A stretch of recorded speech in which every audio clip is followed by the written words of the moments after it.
G203场会议都不欢而散，跟中国相比，印度还有一个重要短板需要补齐。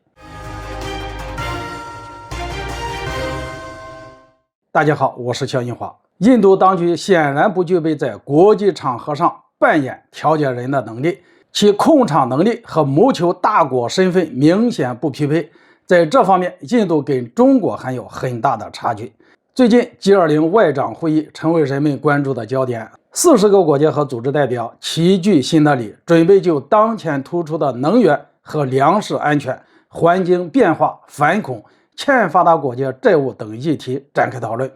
不过，让东道主印度始料未及的是，自己组织的这场国际性会议依旧像2月底举办的 G20 财长和央行行长会议一样，没有取得成效，甚至话题严重跑偏，成为了一场批额大会，场面一度十分的混乱。我们把时间回到3月2号，在 G20 外长会议开幕的当天，以美国国务卿布林肯为代表的西方政客率先发难，利用俄乌问题集体声讨俄罗斯，要求俄方撤销暂停履行核军控条约的法令，释放在俄羁押的美国公民，敦促俄罗斯主动停战等等。布林肯还不忘刺激俄外长拉夫罗夫，称只要乌克兰有需要，美国将会支持到底。即便是在双方进行短暂会晤的10分钟的时间内，布林肯依旧在重复前面的话题，这引起了在场俄方代表的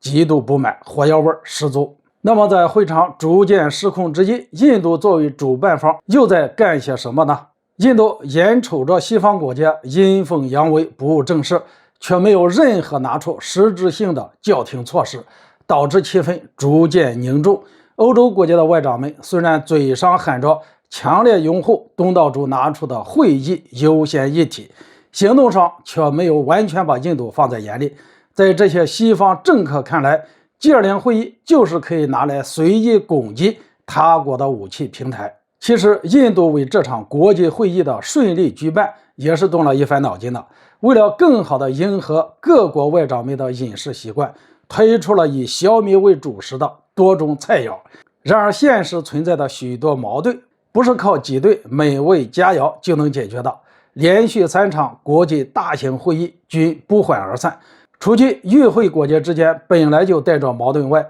跟主办国的组织协调能力也脱不了干系。印度当局显然不具备在国际场合上扮演调解人的能力，控场能力和一致谋求大国的身份明显不匹配。在这一点上，印度跟中国的差距很大，这也是印度一个重要的短板。这不，前不久还跟印度又是搞联合军演，又是明里暗里声称要让中国陷入两线作战的日本，